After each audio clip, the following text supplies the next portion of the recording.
ನಮಸ್ತೆ ಸ್ನೇಹಿತರೆ, ಇವತ್ತು ನಮ್ಮ ಪರೀಕ್ಷಾ ಅಭ್ಯಾಸವನ್ನು ಮುಂದುವರಿಸುವ ದ್ವಿತೀಯ BA ಕನ್ನಡ ಭಾಷಿಕದಲ್ಲಿ ನಾವು ಪ್ರಾಚೀನ ಕನ್ನಡ ಕಾವ್ಯದ ಸಾರಾಂಶಗಳನ್ನು ತಿಳಿತಾ ಹೋದೆವು.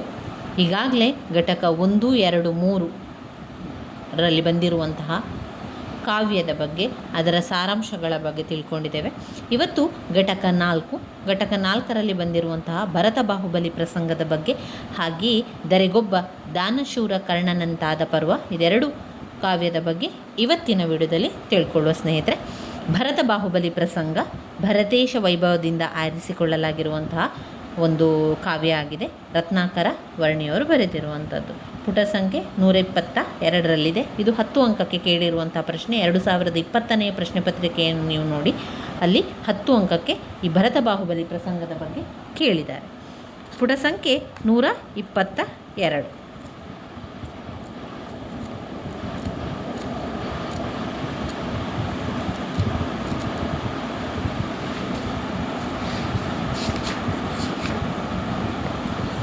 ಇಲ್ಲಿದೆ ನೋಡಿ, ಭರತ ಬಾಹುಬಲಿ ಪ್ರಸಂಗ.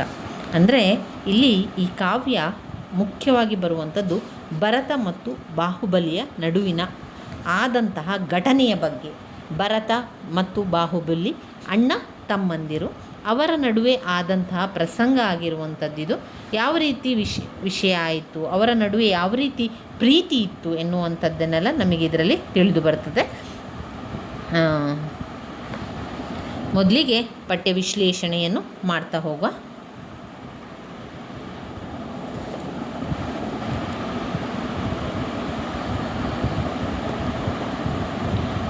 ರತ್ನಾಕರ ವರ್ಣಿಯ ಭರತೇಶ ವೈಭವ ಒಂದು ಅಪರೂಪದ ಕಾವ್ಯ. ಹೆಸರೇ ಹೇಳುವಂತೆ ಭರತ ಕಾವ್ಯದ ನಾಯಕ. ಆತನ ವ್ಯಕ್ತಿತ್ವ, ಬದುಕಿನ ಚಿತ್ರವನ್ನು ಈ ಕಾವ್ಯ ನಮ್ಮ ಮುಂದೆ ತೆರೆದಿಡುತ್ತಾ ಹೋಗುತ್ತದೆ. ಇಡೀ ಕಾವ್ಯವು ಭೋಗ ವಿಜಯ, ದಿಗ್ವಿಜಯ, ಯೋಗ ವಿಜಯ, ಮೋಕ್ಷ ವಿಜಯ ಮತ್ತು ಅರ್ಕಕೀರ್ತಿ ವಿಜಯ ಎನ್ನುವ 5 ವಿಜಯಗಳಾಗಿ ವಿಭಾಗವಾಗಿದೆ. ಭರತನಿಗೆ 96,000 ಹೆಂಡತಿಯರು, ಜೊತೆಗೆ ಚಕ್ರವರ್ತಿ ಪಟ್ಟ. ಹೀಗಿದ್ದರೂ ಭರತ ಭೋಗದಲ್ಲಿಯೇ ಯೋಗಿಯಾಗಿದ್ದಂಥವನು. ಅದಕ್ಕೆ ನಿದರ್ಶನ ಈ ಒಂದು ಪ್ರಸಂಗ ಆಗಿರುವಂಥದ್ದು. ಭರತನ ಆಯುಧಾಕಾರದಲ್ಲಿ ಚಕ್ರರತ್ನ ಉದಯವಾಗಿರುತ್ತದೆ. ಆಯುಧಾಗಾರದಲ್ಲಿ ಚಕ್ರರತ್ನ ಉದಯವಾಗಿರುತ್ತದೆ.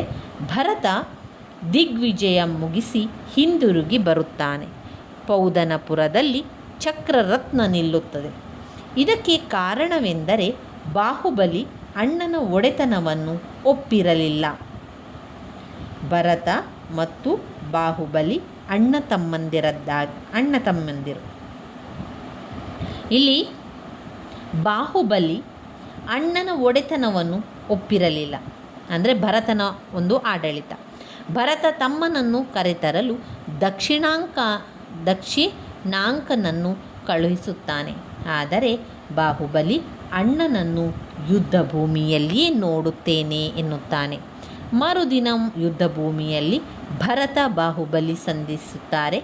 ಜೈನ ಧರ್ಮವನ್ನು ಪಾಲಿಸುವವರಿಗೆ ಯುದ್ಧ ನಿಷಿದ್ಧ ಎಂದ ಮೇಲೆ ಆದಿಜಿನನ ಮಕ್ಕಳು ಯುದ್ಧದಲ್ಲಿ ತೊಡಗಿದರೆ ಪ್ರಪಂಚವೇನೆನ್ನಬಹುದು? ನಂಬಿದ ಧರ್ಮ ಏನಾಗಬಹುದೆಂದು ಭರತ ಚಿಂತಿಸುತ್ತಾನೆ. ಹಿಂಸೆಯನ್ನು ಕೈಗೊಳ್ಳುವ ಮೊದಲು, ಯುದ್ಧಕ್ಕೆ ತೊಡಗುವುದಕ್ಕೂ ಮೊದಲು ಭರತ ಮಾತಿನಿಂದಲೇ ಬಾಹುಬಲಿಯನ್ನು ಪರಿವರ್ತಿಸುವ ಪ್ರಯತ್ನವನ್ನು ಮಾಡುತ್ತಾನೆ. ನಾವಿಬ್ಬರು ಅಣ್ಣ ತಮ್ಮಂದಿರು, ಯಾರು ಯಾರ ಮೇಲೂ ಹಗೆಯನ್ನು ಸಾಧಿಸಬೇಕಾಗಿಲ್ಲ ಎಂದ ಮೇಲೆ ಈ ವಿರಸವೇಕೆ? ತಮ್ಮನ ಮೇಲೆ ಇರುವ ಪ್ರೀತಿಯಿಂದ ನಾನು ನಿನಗೆ ಕರೆ ಕಳುಹಿಸಿದೆ. ಆದರೆ ನಿನಗೆ ಅಣ್ಣನೆಂಬ ಪ್ರೀತಿ ಇಲ್ಲ. ನಾವಿಬ್ಬರು ಯುದ್ಧ ಮಾಡಿದರೆ ಮುಂದಿನ ಜನಾಂಗಕ್ಕೆ ಸೋದರ ಕಲಹದ ನಾಂದಿಯನ್ನು ಬರೆದಂತಾಗುತ್ತದೆ. ನೀನು ಬಾಹುಬಲಿ, ನಿನ್ನನ್ನು ನಾನು ಯಾವ ಯುದ್ಧದಲ್ಲಿ ಗೆಲ್ಲಲಾರೆ. ನೀನೇ ರಾಜ್ಯವನ್ನು ಆಳು.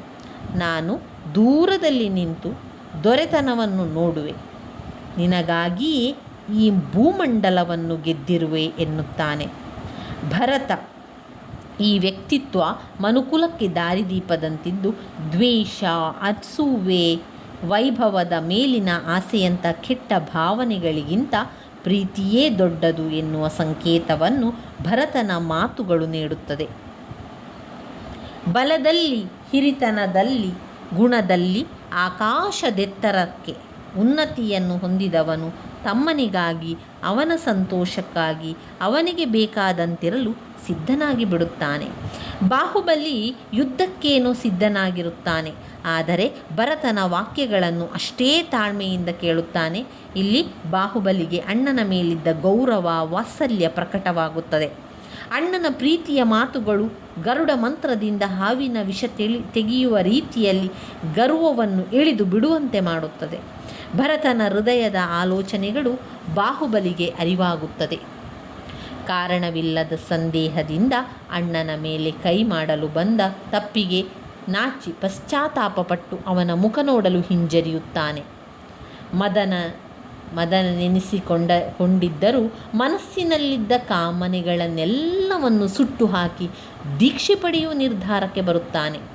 ಬಾಹುಬಲಿ ಭರತ ಸಂಸಾರದಲ್ಲಿದ್ದು ಯೋಗಿ ಎನ್ನುವ ಕೀರ್ತಿಗೆ ಪಾತ್ರನಾದರೆ, ಬಾಹುಬಲಿ ತನ್ನನ್ನು ತಾನು ಅರಿತು ದೊಡ್ಡವನಾಗುತ್ತಾನೆ.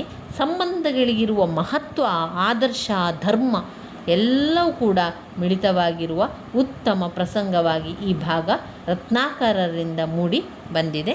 ಇಲ್ಲಿ ಬಂದಿರುವಂಥ ಕಠಿಣ ಪದಗಳ ಅರ್ಥ: ಅನಲ ಅಂದರೆ ಬೆಂಕಿ, ನಾಸಿಕ ಅಂದರೆ ಮೂಗು. ಅನಲ ಅಂದರೆ ಬೆಂಕಿ, ನಾಸಿಕ ಅಂದರೆ ಮೂಗು. ಉಳಿದಿರುವಂಥ ಅರ್ಥಗಳನ್ನು ಓದ್ಕೊಳ್ಳಿ.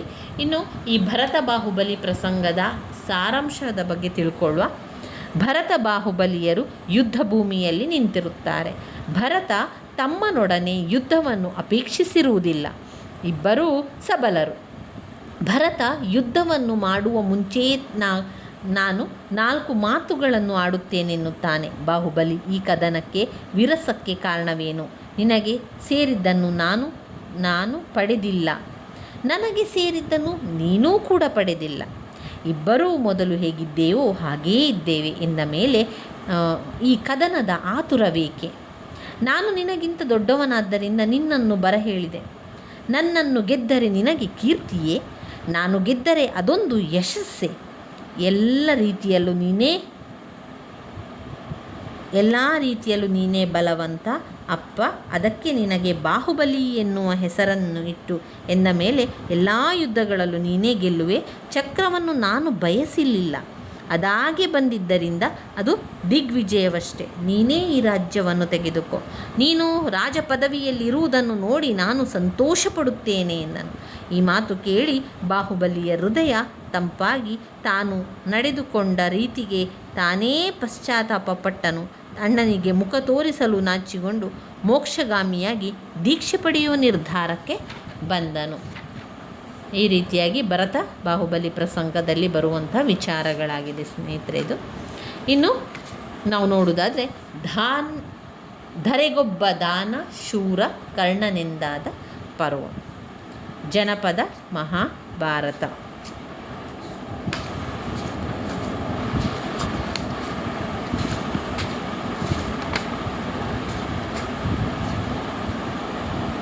ತುಂಬನೇ ವಿಚಾರ ಇರುವಂಥದ್ದು. ನಾವು ಸ್ವಲ್ಪ ಸಾರಾಂಶವನ್ನು ತಿಳ್ಕೊಳ್ಳುವ. ಇನ್ನು ಬರುವಂಥದ್ದೆಲ್ಲವೂ ಕೂಡ ಸಣ್ಣ ಕಥೆಗಳಲ್ಲಿ ಬರುವಂಥದ್ದು. ಇವಿಷ್ಟು ಪ್ರಾಚೀನ ಕನ್ನಡ ಕಾವ್ಯ ಆಗಿದೆ. ಪ್ರಾಚೀನ ಕನ್ನಡ ಕಾವ್ಯದಲ್ಲಿ ನಾವು ಕೊನೆಯ ಘಟಕ 4 ಕೊನೆಯದಾಗಿ ನೋಡ್ತಾ ಇರುವಂಥದ್ದು.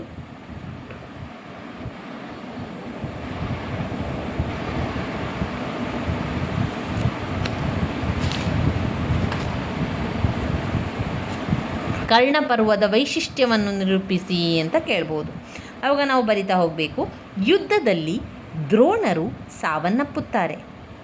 ಅಶ್ವತ್ಥಾಮ ತಾನು ಯುದ್ಧ ಮಾಡುತ್ತೇನೆ ಎಂದಾಗ ದುರ್ಯೋಧನ ಅದಕ್ಕೆ ಒಪ್ಪದೆ ಕರ್ಣನಿಗೆ ಪಟ್ಟ ಕಟ್ಟುತ್ತಾನೆ. 14 ಲೋಕ ಸಿಗುವುದಾದರೆ ನಿನ್ನ ಸಹಾಯ ಬೇಡವೆಂದು ಅಶ್ವತ್ಥಾಮನಿಗೆ ಹೇಳುತ್ತಾನೆ. ಕರ್ಣ ದುರ್ಯೋಧನನನ್ನು ಗೆಲ್ಲಿಸುವ ಆಲೋಚನೆಯಲ್ಲಿ ಯುದ್ಧ ಮಾಡುತ್ತಾನೆ. ಕೃಷ್ಣ ಅರ್ಜುನನಿಗೆ ಯುದ್ಧದ ಭೀಕರತೆಯನ್ನು ತಿಳಿಸಿ ಸರಿಯಾಗಿ ಸಿದ್ಧವಾಗಲು ಹೇಳುತ್ತಾನೆ. ಕರ್ಣನ ಕಾಳಗ ಘಟೋತ್ಕಚನಿಂದ ನಡೆದು ಅವನೂ ಕರ್ಣನಿಂದ ಹತನಾಗುತ್ತಾನೆ. ಮಗನ ಸಾವಿನಿಂದ ನೊಂದ ಭೀಮ ದುಶ್ಯಾಸನನನ್ನು ಎದುರಿಸಲು ಸಿದ್ಧನಾಗುವನು. ಇತ್ತ ಕರ್ಣ ಸರಿಯಾದ ಸಾರಥಿ ಇಲ್ಲವೆಂದು ಹೇಳಿದಾಗ ದುರ್ಯೋಧನ ಕರ್ಣನ ಆಶಯದಂತೆ ಶಲ್ಯವನ್ನು ಸಾರಥಿಯಾಗಲು ಒಪ್ಪಿಕೊಳ್ಳುತ್ತಾನೆ. ಭೀಮ ದುಶ್ಯಾಸನನನ್ನು ಕೊಂದು ದ್ರೌಪದಿಯ ಕರೆಸಿ ಅವನ ರಕ್ತದಿಂದ ಅವಳ ಮುಡಿಯನ್ನು ಕಟ್ಟಿ ತನ್ನ ಪ್ರತಿಜ್ಞೆಯನ್ನು ನೆರವೇರಿಸಿಕೊಳ್ಳುತ್ತಾನೆ. ಭೀಮನ ಸಾಹಸದಿಂದ ದ್ರೌಪದಿ ಸಂತಸ ಪಡುತ್ತಾಳೆ. ದುಶ್ಯಾಸನನ ಸಾವಿನಿಂದ ಕರ್ಣ ಕೊರಗಿ ಆ ದಿನ ಕೌರವನಿಗೆ ಸಂತೋಷವಾಗುವಂತೆ ಯುದ್ಧ ಮಾಡಬೇಕೆಂದು ಹೊರಡುತ್ತಾನೆ. ಅರ್ಜುನನಿಗೆ ಕರ್ಣನ ಮೇಲೆ ಮಮತೆ ಉಂಟಾದಾಗ ಕೃಷ್ಣ ಅದನ್ನು ಪರಿಹರಿಸುತ್ತಾನೆ. ಸರ್ಪಾಸ್ತ್ರ ಸರಿಯಾದ ಗುರಿಯಿಲ್ಲದೆ ಹಿಂದಿರುಗಿ ಬಂದಾಗ ಶಲ್ಯ ತನ್ನ ಮಾತುಗಳನ್ನು ಕೇಳದ ಕರ್ಣನ ಮೇಲೆ ಕೋಪಗೊಂಡು ರಥವನ್ನು ಹೂಳುವಂತೆ ತುಳಿದು ಹೊರಡುತ್ತಾನೆ. ಕರ್ಣ ಗಾಲಿಯನ್ನು ಸರಿಪಡಿಸಬೇಕಾದರೆ ಕೃಷ್ಣ ಬ್ರಾಹ್ಮಣನ ವೇಷದಲ್ಲಿಯೇ ತಾನೇ ಹೋಗಿ ಅಲ್ಲಿ ಅಮೃತ ಕಲಶದಿಂದ ಕುಂಡಲಗಳನ್ನು ದಾನ ಪಡೆಯುತ್ತಾನೆ. ಅರ್ಜುನನಿಂದ ಕರ್ಣನ ಸಂಹಾರವಾಗಿ ಪಾಂಡವರಿಗೂ ಅವನಾರೆಂದು ತಿಳಿಯುತ್ತದೆ. ಇವಿಷ್ಟು ಕರ್ಣ ಪರ್ವದಲ್ಲಿ ಬರುವಂತಹ ವಿಚಾರವಾಗಿದೆ. ಇನ್ನು ಬರುವಂಥದ್ದೆಲ್ಲವೂ ಕೂಡ ಸಣ್ಣ ಕಥೆಗಳು. ಈಗಾಗಲೇ ನಾನು ಪ್ರತಿಯೊಂದು ಸಣ್ಣ ಕಥೆ ಬಗ್ಗೆ ಹೇಳಿದ್ದೇನೆ. ಸಮಯಾವಕಾಶ ಇದ್ದರೆ ಖಂಡಿತವಾಗಿಯೂ ಮತ್ತೊಮ್ಮೆ ಅದರ ವಿವರಣೆಯನ್ನು ತಿಳಿತಾ ಹೋಗುವ ಸ್ನೇಹಿತರೆ. ನನ್ನ ವೀಡಿಯೋಸ್ ಎಲ್ಲ ನಿಮಗೆ ಇಷ್ಟವಾಗಿದ್ದರೆ ಲೈಕ್ ಕೊಡಿ, ಶೇರ್ ಮಾಡಿ, ಸಬ್ಸ್ಕ್ರೈಬ್ ಮಾಡಲಿಕ್ಕೆ ಮರಿಬೇಡಿ. ಧನ್ಯವಾದಗಳು.